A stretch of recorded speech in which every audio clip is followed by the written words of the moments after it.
माताओं के नयन से रोकत रुके न नीर, दशरथ से राजा प्रबल, सोहु आज अधीर। ये जो पंक्तियाँ हैं, ये उस सीन को डिस्क्राइब करती हैं जब राम, भरत, लक्ष्मण, शत्रुघ्न ये सारे भाई अपने राजमहल को छोड़कर गुरुकुल जा रहे थे गुरु वशिष्ठ से शिक्षा प्राप्त करने के लिए। तो ये पर्टिकुलर प्रथा हमारे इंडियन कल्चर में काफ़ी टाइम से प्रचलित है कि राजाओं के जो बच्चे होते हैं वो एक पर्टिकुलर एज पे आने के बाद शिक्षा लेने के लिए गुरुकुल जाते हैं, जहाँ वो किसी भी आम इंसान की तरह किसी भी आम शिष्य की तरह अपने गुरु से शिक्षा लेते हैं। ये जो पंक्तियाँ हैं यहाँ पर हम दुखी हैं ऑब्वियसली, जो तीनों माताएं हैं राजकुमारों की, वो दुखी हैं कि उनके राजदुलारे अब राजमहल की वो सुविधाएं नहीं ले पाएंगे और उनसे दूर हो जाएंगे। पर ये प्रथा इतनी ज़्यादा प्रचलित, इतनी ज़्यादा सक्सेसफुल मानी जाती थी कि this was a customary thing, कि मतलब ये होना ही है। थोड़ा इस चीज़ पर मैंने सोचा तो आई रियलाइज्ड कि क्या ये चीज़ पॉसिबल नहीं थी राजाओं के लिए कि वो एक शिक्षक को या एक गुरु को अपने राजमहल में बुलाकर अपने प्रिंस जो थे या राजकुमार जो थे उनको शिक्षा दे पाएँ। वो अपने बच्चों को उनके पास क्यों भेजते थे? ऑब्वियसली उन्होंने ट्राई किया होगा और वो मेथड सक्सेसफुल नहीं रहा होगा क्योंकि ऑब्वियसली एक बच्चे को उस पर्टिकुलर एज में अगर ये पता चल जाए कि मैं दूसरों से अलग हूँ, मैं दूसरों से ज़्यादा स्पेशल हूँ, बाकी सब जने मुझसे नीचे आते हैं और मेरे पास में स्पेशल पावर्स हैं, तो उसमें क्या घमंड की भावना आ जाएगी। He will not be able to realise the responsibility which he is getting with the power. इस चीज़ के लिए उन्हें गुरुकुल भेजा जाता था कि वो अपना जो बचपन है, जो टीनेज है स्पेसिफिकली, वो एक ऐसे एटमॉस्फेयर में बिताएं कि उनको कोई स्पेशल ट्रीटमेंट नहीं मिल रहा। इससे हुआ ये कि वो अपने आप को सर्वश्रेष्ठ नहीं समझता था in that particular period of time. Teenage ऐसा बोलते हैं कि बहुत ज़्यादा क्रूशल पीरियड होता है और वहाँ से वो अच्छी शिक्षा लेकर जब वापस आता है तो उसे ये रियलाइजेशन रहता है कि हाँ, मैं मेरे पास पावर है, बट मेरे पास उससे भी बड़ी रिस्पॉन्सिबिलिटी है, और वो चीज़ों को अच्छी तरह समझता है और एक अच्छा राजा साबित होता है। धीरे धीरे हमारी जो ये गुरुकुल की प्रथा है ये चेंज हुई, स्कूल्स में डेवलप हुई, जहाँ पर बच्चे हॉस्टल की तरह नहीं चले जाते थे गुरुकुल। कुछ समय वो स्कूल में रहते हैं, जो अभी भी चलता था। कुछ समय वो स्कूल में रहते हैं, 6 घंटे 7 घंटे स्कूल में रहते हैं, बाकी टाइम अपने घर रहते हैं। इससे फ़ायदा हमें ये हुआ, ये भी एक सक्सेसफुल टेक्निक है, साबित हुई है कि वो अपने घर भी रहते हैं, वो अपनी रूट्स से भी जुड़े हुए रहते हैं, उन्हें पता है कि उनका घर क्या है, वो अपनी मूल्यों को भूलते नहीं। और स्कूल जाकर उन्हें रियलिटी चेक भी मिलता रहता है कि हाँ, डिसिप्लिन और वैल्यूज़ की क्या इम्पोर्टेंस है, नॉलेज की क्या इम्पोर्टेंस है।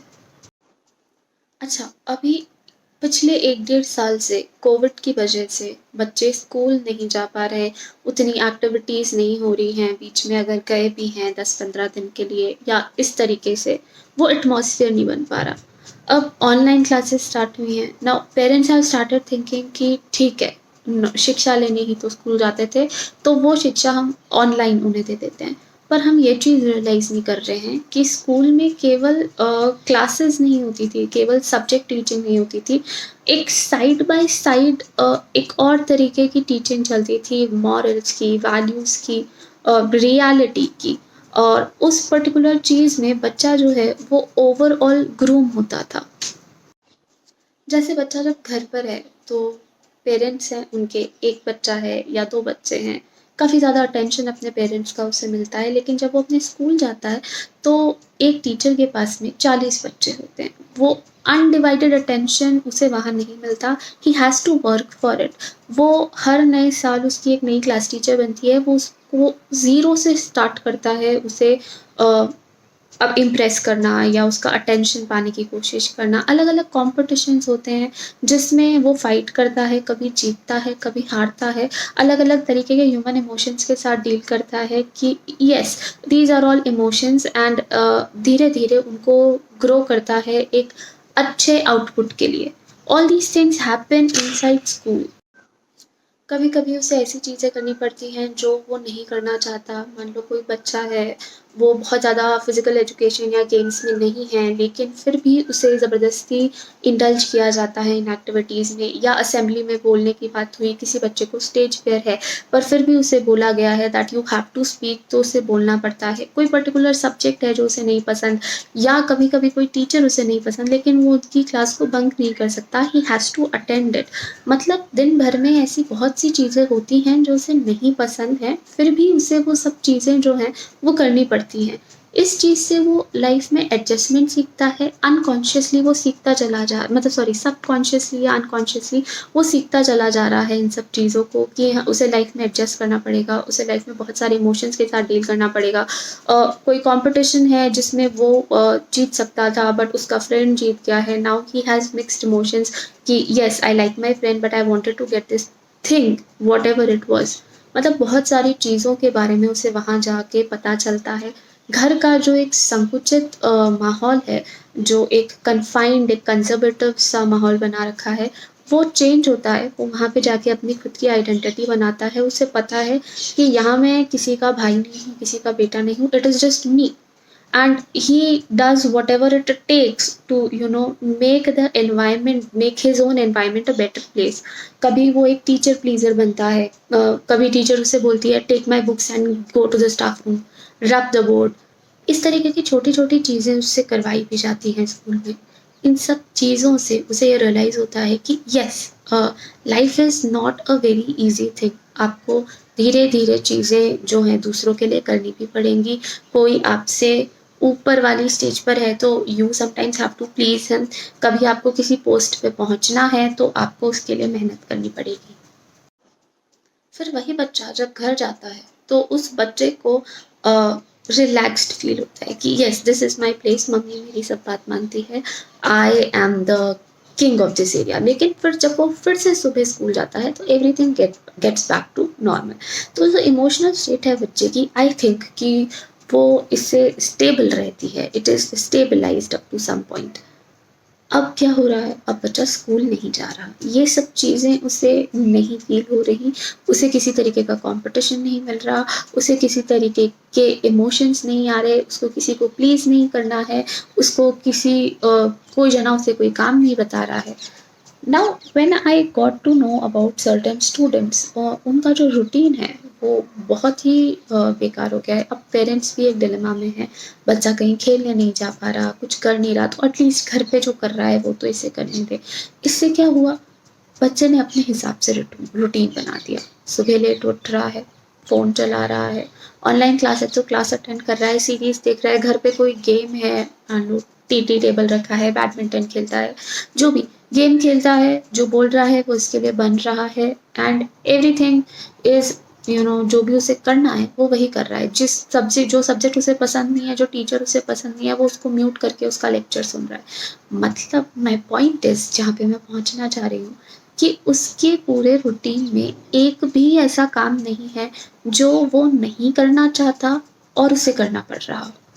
ये एक बहुत ही ज़्यादा यू नो अच्छी चीज़ नहीं है। उसको ये रियलाइज़ेशन होना चाहिए, उसको ये एहसास होना चाहिए कि नहीं, कुछ चीज़ें मुझे ज़बरदस्ती करनी पड़ेंगी, हर चीज़ जो मैं चाहता हूँ वो मुझे नहीं मिलेगी। अब सॉल्यूशन इस बात का क्या है, ऑब्वियसली हम स्कूल तो घर ला नहीं सकते, बट आई थिंक कि इसका सॉल्यूशन ये है कि पेरेंट्स थोड़े से ज़्यादा स्ट्रिक्ट हो जाएं अपने बच्चों के साथ में। फॉर एग्ज़ाम्पल, अगर आपके बच्चे को देर तक सोने की आदत है, if a child has the habit of sleeping for longer hours in the morning, उनको 3-3 दिन का टाइम दो कि हाँ, 3 दिन आप अपनी मर्ज़ी से 11 बजे तक उठो, बट 3 दिन you have to wake up at 7 और 6 एट एनी कॉस्ट। क्योंकि यहाँ से उसको डिसिप्लिन का मतलब समझ आएगा।